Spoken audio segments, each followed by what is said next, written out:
Hello दोस्तों, आप सभी का इस नए कहानी में स्वागत करती हूँ। पहले पहले तो मुझे बहुत ही अच्छा लगने लगा था। उस वक्त मेरे जीवन में जवानी ने दस्तक दी थी। उसके साथ धीरे धीरे मुझे भी मजा आने लगा था। मैं भी बहुत खुश हो जाती थी, लेकिन यह खुशी ज्यादा दिन तक नहीं रही। अब तो मुझे यह मजा सजा लगने लगी थी। दोस्तों, थोड़ा सा समय निकालकर इस कहानी को अंत तक जरूर सुने। दोस्तों, आप लोग चैनल को सब्सक्राइब करना भूल जाते हैं। दोस्तों, आप सबसे रिक्वेस्ट है कि चैनल को एक सब्सक्राइब करें और वीडियो को एक लाइक करें। दोस्तों, आप लोगों की एक लाइक और सब्सक्राइब से बहुत ही मोटिवेशन मिलती है कि हम ऐसे ही कहानी आप सबके समक्ष प्रस्तुत कर पाए। दोस्तों, हम बहुत ही मेहनत से कहानी लिखते हैं। आशा करती हूँ कि यह कहानी आप सबको पसंद आएगी। चलिए अब कहानी में आगे बढ़ते हैं और आपको यह कहानी सुनाते हैं। मैं अपने माँ पापा और अपनी बड़ी बहन के साथ रहती थी। एक दिन पड़ोस की आंटी ने कहा कि उन्होंने मेरी बहन के लिए एक लड़का देखा है जो कि एक कंपनी में नौकरी करता है। मेरी बहन अब कॉलेज में पढ़ रही थी। घर वालों को भी लगा कि अच्छा रिश्ता है तो दीदी की शादी करवा देनी चाहिए। जब मुझे पता चला कि दीदी को देखने के लिए लड़का आने वाला है तो दीदी से ज्यादा खुश तो मैं थी। उस दिन इतवार था और मेरी स्कूल बंद थी। जीजाजी दीदी को देखने के लिए आए।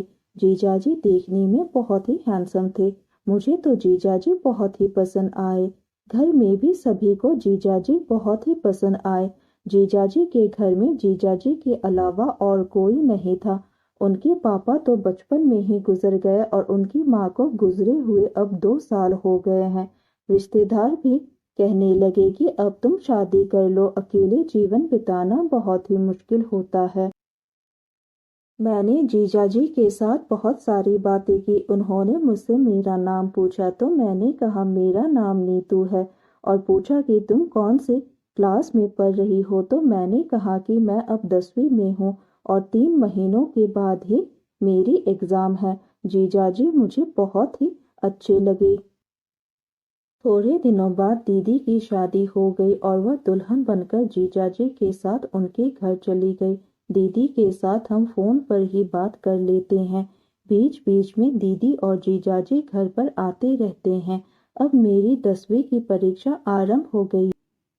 कुछ दिनों बाद पता चला कि दीदी प्रेग्नेंट है। घर में सभी लोग बहुत ही खुश थे क्योंकि घर में दो दो खुशखबरियां थी। एक तो मैंने 10वीं का एग्ज़ाम बहुत ही अच्छी तरह से पास की और दूसरी तरफ मेरी दीदी भी प्रेग्नेंट है। घर में तो जैसे जश्न का माहौल है। हम सब दीदी से मिलने के लिए उनके घर पर गए। दीदी भी हमें देखकर बहुत ही खुश हो गई। अब दीदी को प्रेग्नेंट हुए 9 महीने हो गए थे। एक दिन अचानक दीदी को प्रसव पीड़ा हुआ और उन्हें अस्पताल में भर्ती कराया गया। दीदी ने एक बेटे को जन्म दिया। सभी बहुत ही खुश थे कि घर में एक नन्हे मेहमान आए हैं, लेकिन यह खुशी ज्यादा दिनों तक नहीं रही। अगले ही दिन दीदी की अचानक मौत हो गई। हम सभी का रो रो कर बुरा हाल हो गया था। दीदी के जाने के बाद जीजाजी और मुन्ना दोनों बिल्कुल ही अकेले पड़ गए थे। जीजाजी अकेले मुन्ना को नहीं संभाल पा रहे थे।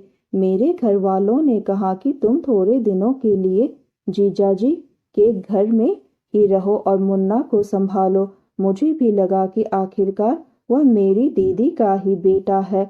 मैं खुद भी एक बच्ची थी, फिर भी मैंने एक बच्चे को संभालने का दायित्व लिया। मैं जीजाजी के घर रहने के लिए आ गई और मैंने धीरे धीरे मुन्ना को संभालना शुरू किया। मुन्ना के साथ समय बिताना मुझे भी अच्छा लगने लगा। अब मेरी पढ़ाई भी बीच में ही छूट गई। मैंने कॉलेज जाना बिल्कुल ही बंद कर दिया क्योंकि मुन्ना को संभालने के लिए कोई और नहीं था। जीजाजी को भी ऑफिस जाना पड़ता था। अब मुन्ना को संभालते हुए लगभग 1 साल हो गया है। 1 साल से मैं अपने जीजाजी के घर पर ही हूँ। बीच बीच में मम्मी पापा आते रहते हैं हम सबको मिलने के लिए। एक दिन रात का समय था। मुझे जीजाजी के कमरे से अजीब अजीब तरह की आवाजें सुनाई दी। तब रात को 12 बजे थे। मैं जीजाजी के कमरे के दरवाजे के पास खड़ी होकर सुनने लगी। मैंने धीरे से दरवाज़ा खोला और चुपके से देखा कि कमरे में कौन है। मुझे कमरे में तो कोई दिखाई नहीं दिया, लेकिन जीजाजी अपने लैपटॉप में वो वाली फिल्में देख रहे थे।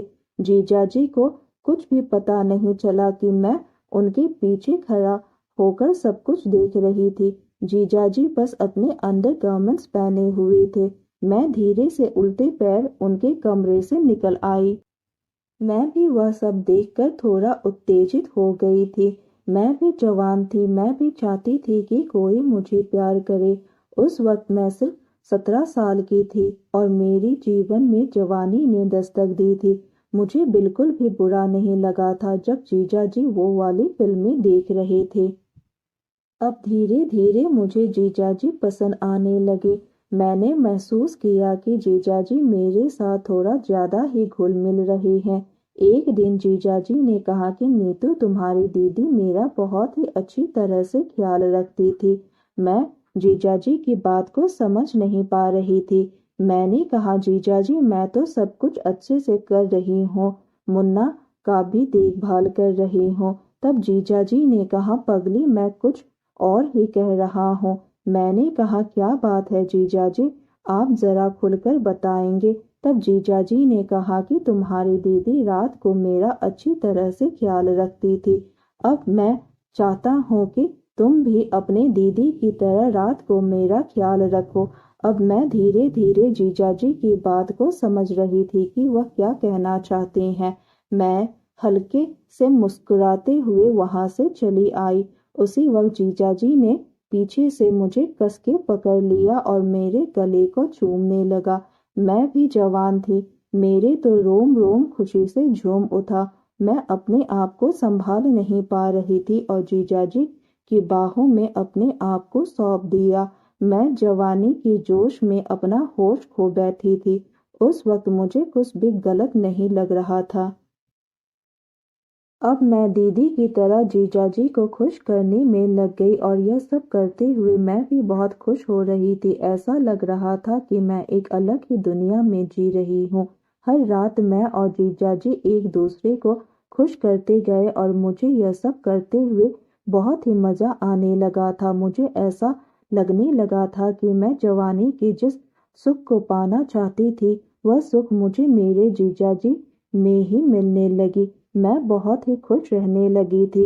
अब हर रोज मैं रात को जीजाजी का इंतजार करती रहती थी कि कब वो आएंगे और मैं कब उनको खुश करूंगी। हम दोनों एक दूसरे को खुश करने में इतने मदहोश हो गए कि हमें अपने रिश्ते का भी लिहाज नहीं रहा। मैं तो अब पूरी तरह से जीजाजी की दीवानी हो गई। मुझे उनके अलावा कुछ और नजर ही नहीं आता था। अब यह सब होते हुए लगभग 3 साल हो गए हैं। मुन्ना भी अब बड़ा हो चुका है। एक दिन मैंने जीजाजी से कहा कि जीजाजी हम दोनों शादी कर लेते हैं। जीजाजी ने मुस्कुराते हुए कहा, इतने जल्दी भी क्या है, हम दोनों तो ऐसे भी बहुत खुश हैं। मैंने कहा, जीजाजी अब ऐसे और कितने दिन तक होगा, शादी कर लेते हैं। जीजाजी कहने लगे कि हम इसके बारे में बाद में बात करेंगे।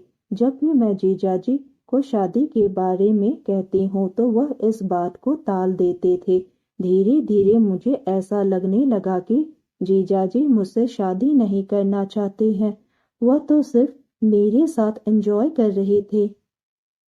एक दिन मैंने फैसला किया कि मैं अब अपने माँ पापा के पास चली जाऊंगी। अब बहुत हो चुका है। जीजाजी को खुश करते करते कहीं ना कहीं मैंने अपने आप को जवानी के जोश में बर्बाद कर लिया था। मैं जब घर पहुंची तो माँ पापा मुझे देखकर बहुत ही खुश हो गए और पूछने लगे कि मुन्ना और जीजाजी नहीं आए हैं। मैंने कहा कि मैं अकेली ही आई हूँ। फिर मैंने हिम्मत करके अपनी माँ को सब कुछ बता दिया।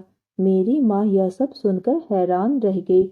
इन सब के बारे में मेरी माँ ने मेरे पापा को सब कुछ बता दिया और उस तरफ जीजाजी भी हैरान परेशान थे।